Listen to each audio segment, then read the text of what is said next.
Imagine a city shaken by terrifying earthquakes, breathing toxic coal smoke, where the river is no longer a source of life. It has become an open sewer, carrying filth, disease and death through the heart of the city. Here, gold and dirt lie side by side, where you could trade a stray dog for a ticket to see lions. This is London, 1750.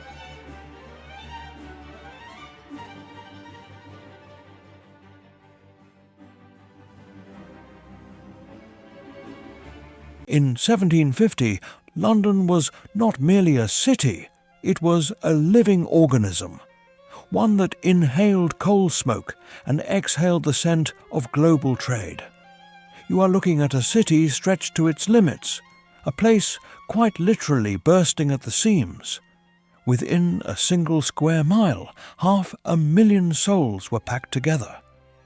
Rising above this chaos stood St. Paul's Cathedral, the most expensive building in Britain at the time, at a cost equivalent to £160 million today.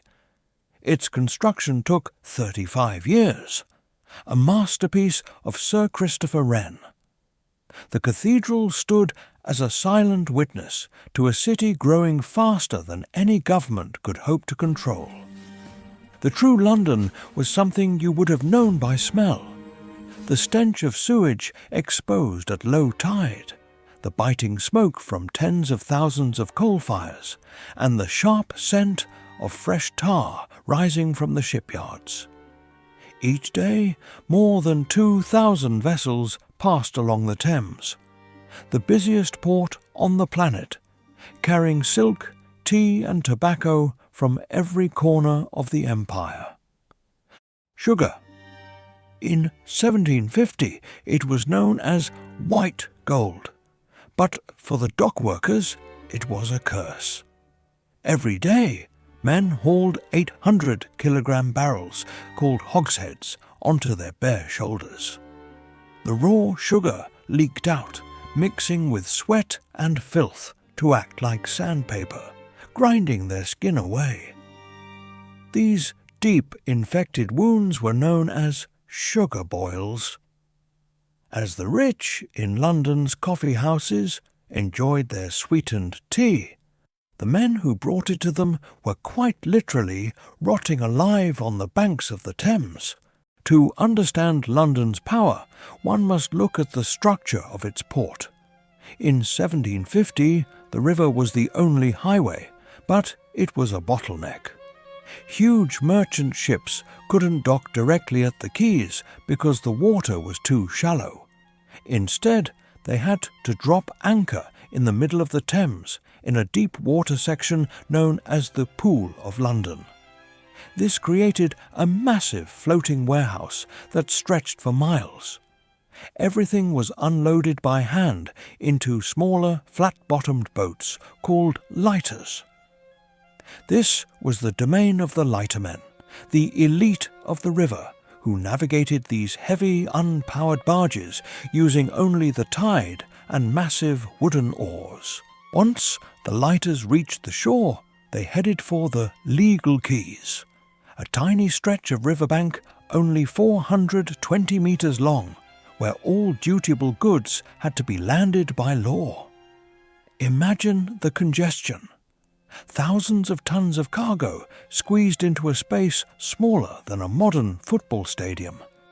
The unloading was done using human-powered treadwheel cranes, massive wooden wheels that men would walk inside for hours, like hamsters in a cage, to lift barrels from the water.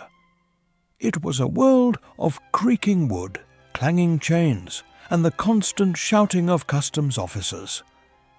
On these narrow quays, empires were counted, taxed, and moved into dark, towering warehouses that blocked the sun from the narrow streets of Wapping and Rotherhithe.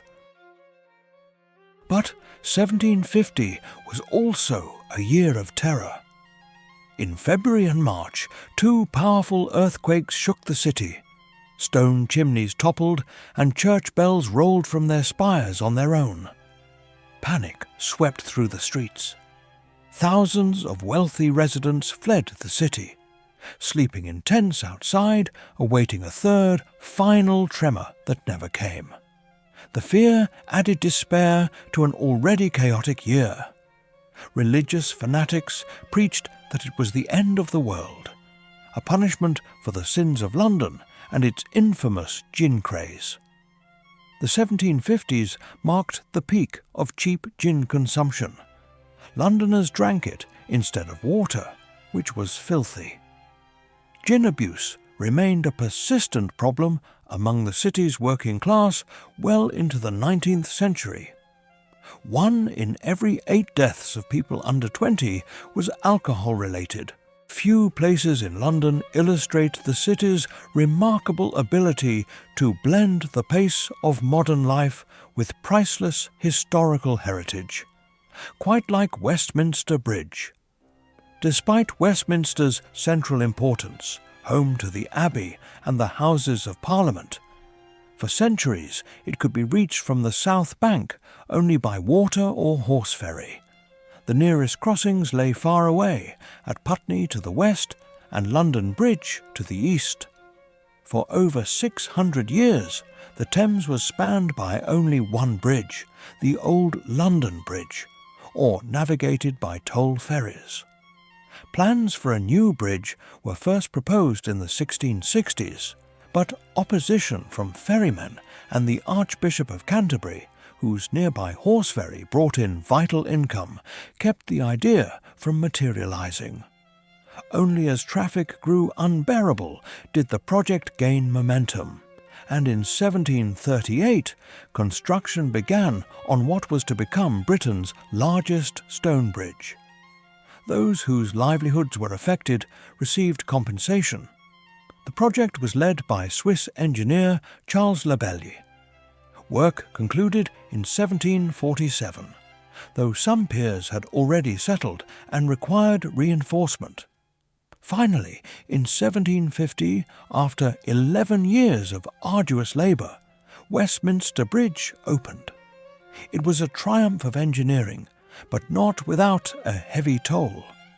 Dozens of workers drowned or were crushed by massive timber scaffolding. On the night before the opening, whispers of a curse spread through the city. Several arches had sagged, and men had perished in icy waters. Yet the moment the first carriage crossed, land prices on the South Bank soared. Entire neighbourhoods sprang up where marshland once lay. The Ferrymen's Guild was wiped out. Over 40,000 people lost their livelihoods in an instant. To the east towered the Tower of London, the most heavily guarded stronghold in the kingdom. In 1750, it was no museum. It was a working centre of state power, home to the Royal Mint, arms arsenals, state archives, and the Royal Menagerie. By the mid-18th century, even an impecunious Londoner with nothing to his name could glimpse the king's lions. All that was required was a stray cat or dog found wandering the alleys of Cheapside. Hand the animal to the keeper at the Lion Gate, and in return you received a ticket to watch the very lions themselves at their meal. It was a brutal age where the line between pet and prey was all too thin. London in 1750 was a city on the threshold of the modern world. It was filthy, dangerous, and unpredictable. Yet it was also unstoppable. It reshaped its landscape, built bridges, and extended its influence to the farthest corners of the globe. You are witnessing the birth of the first global metropolis, a city that survived fire, plague, and earthquake to become the beating heart of the world.